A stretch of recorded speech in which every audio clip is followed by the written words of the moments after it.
Now, the Three Martini Lunch with Greg Corombos and Jim Garrity. And welcome, everyone, to the Friday edition of the Three Martini Lunch. Along with Jim Garrity of National Review, I'm Greg Corombos of Radio America. Good, bad, and crazy martinis for conservatives to close out the week. And Jim, it's been a very odd week here on the Three Martini Lunch, but today we actually start with some very good news, and we talked about it a little bit yesterday with the mainstream media basically out of ways to defend Hillary Clinton over this email scandal. And now we're getting stories from the mainstream and other press showing that the Democrats are basically in panic mode at this point. They don't see Hillary Clinton as the inevitable next president. They're not even sure that she should be the nominee at this point. There were rumblings for a number of hours last night and into this morning that former Vice President Al Gore should make another run at this thing. There's been reports day after day about Joe Biden hunkering down at the beach in South Carolina trying to figure out if he should run for president. So what once was a coronation has turned into something far different.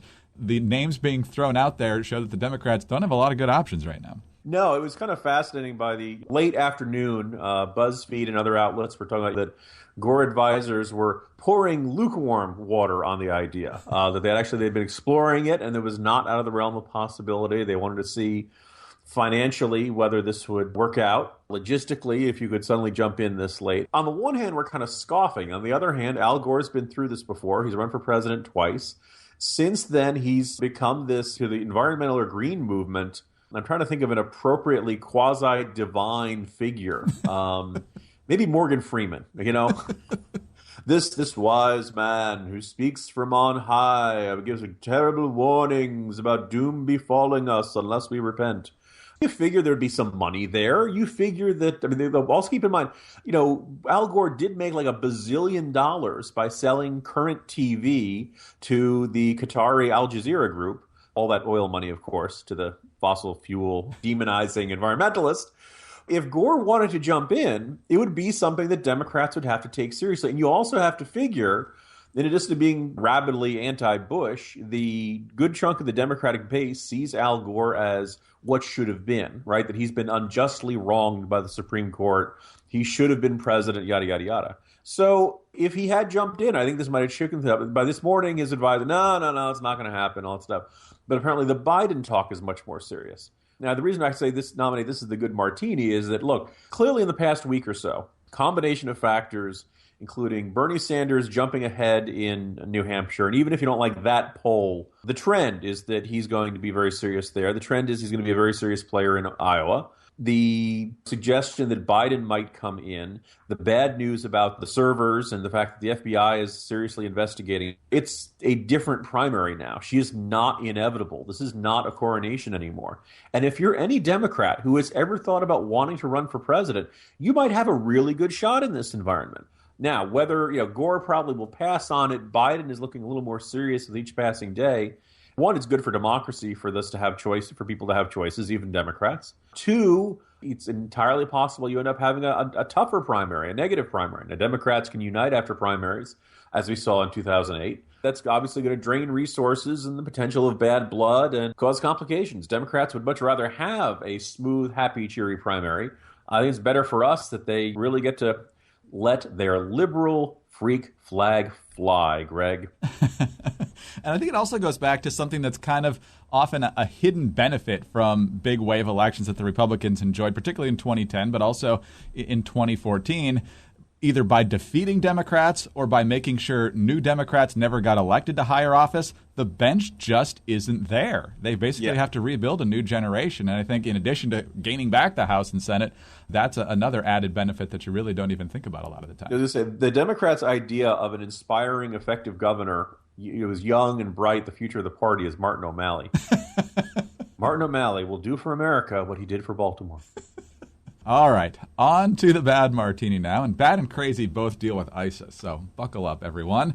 Jim, I believe it was almost 2 years ago, it was even earlier than that, the president set the red line about if the Syrians use the chemical weapons, that's when we're going to have to use military action. About 2 years ago, we found out that they had used chemical weapons, and so the president briefly tried to rally support for military action. It wasn't going to happen, so then thanks to Vladimir Putin throwing out a lifeline that if we can just get the Syrians to give up their chemical weapons, then, everything should be fine. So Obama and Kerry took him up on that, and they said that the Syrians had given up all their chemical weapons. Well, not only are there reports that the Syrians are once again gassing their political and military opponents, but it would appear that ISIS somehow is in possession of these as well. Here's Barbara Starr reporting from the Pentagon for CNN. Multiple U.S. officials are telling CNN the Obama administration is investigating credible reports that ISIS in Syria and Iraq is in possession of mustard gas, a chemical weapon.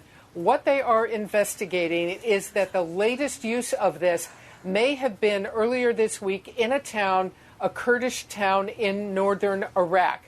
There are reports, credible reports, people there fell ill with symptoms that are very much identified with mustard gas. The belief broader than this one attack in this town in northern Iraq is that ISIS may have come into possession of mustard gas at some time before the attack earlier this week. Jim, it's a fairly good bet they came into possession of the gas before they used it. Seems normal. But it's a lot harder to come into possession of chemical weapons after you use them. I would think so. But Jim, Saddam never had them, and Syria gave them all up. What's going on? Yeah, this is discussed over in the corner earlier today. This is bad on several levels. I mean, one is obviously, whenever somebody uses chemical weapons, that's very bad. The idea of ISIS having them is particularly unnerving, because what if at some point, instead of trying to use them on the battlefield, they use them in some sort of terror attack? Even if mustard gas is not necessarily the single most effective or devastating chemical weapon, there's two combinations, one being the immediate effect of it and, of course, the fear factor of using chemical weapons. The other thing, which is kind of sitting here, obviously Obama said, Assad gave up his chemical weapons. Well, if he gave them up to ISIS, then things are not better. There was some speculation that they've obtained them from Syria because they had a whole bunch of them. And, by the way, maybe they didn't turn over everything. And nobody really can account for every chemical weapon that's been floating around in Syria for years. By the way, over in Syria, Bashir Assad is using napalm against towns outside Damascus. That is a violation of the Chemical Weapons Convention. And I kind of tried to summarize this as, look, from about the gassing of the Kurds to really Damascus 2 years ago. I'm speaking off the top of my head. Maybe you can find some use of chemical weapons or something like that. But generally, there was this, no, we can't let this happen. If somebody uses chemical weapons, that's letting the genie out of the bottle. Anytime somebody uses it, there's got to be a serious consequence. That's what the whole red line rhetoric was about, that war is war, but once you start using chemical weapons, biological weapons, and nuclear weapons, it's non-conventional warfare, and we got to do everything we can to prevent people from using that, because the consequences that flow forth from that are so horrible. We haven't done that, and this is what the red line was about. Where now Assad has used it. There's a couple of rumors that he's used it a couple times since this agreement with the U.S. Now ISIS has it. I think it's entirely possible we're heading towards a near future of increasingly, I don't know how to say common, but less and less rare use of chemical weapons in warfare. And that's a really kind of nightmarish thought to think about. And it's a double whammy in terms of ISIS this week. I don't think we're really surprised by either story. Perhaps a little bit surprised that they were actually able to get their hands on chemical weapons, but I don't even think a lot of people who have followed this closely are too shocked by that happening. The New York Times actually wrote a very powerful piece on this new rape culture that ISIS has instituted. They've brought back sexual slavery. Here's just a little bit of the beginning of that story. In the moments before he raped the 12-year-old girl, the Islamic State fighter took the time to explain what he was about to do was not a sin, because the preteen girl practiced a religion other than Islam. The Quran not only gave him the right to rape her, it condoned and encouraged it, he insisted. He bound her hands and gagged her. Then he knelt beside the bed and prostrated himself in prayer before getting on top of her. When it was over, he knelt to pray again, bookending the rape with acts of religious devotion. And so CNN then did a story on this. I don't know if it's the same girl, but clearly featuring a very young girl who had been through this as well. And the reports are up to 60% of Yazidi women and girls are now in sexual slavery connected with ISIS. And here's how Chris Cuomo of CNN comes out of that story.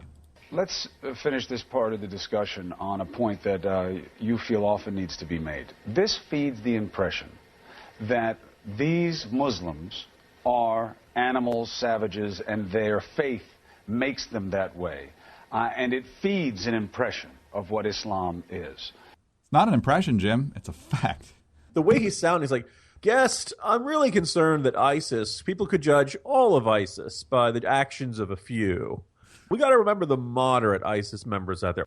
Chris Cuomo is a guy who, looking at his brother, maybe this is the shallow end of the Cuomo gene pool, in that he, recently made some sort of argument where he was basically arguing, no, fire in a crowded theater, hate speech is banned, and an interpretation of the Constitution and First Amendment that most people thought was spectacularly wrong-headed and just not the sort of interpretation anybody who went to law school would come around espousing. He just didn't seem to know what he was talking about.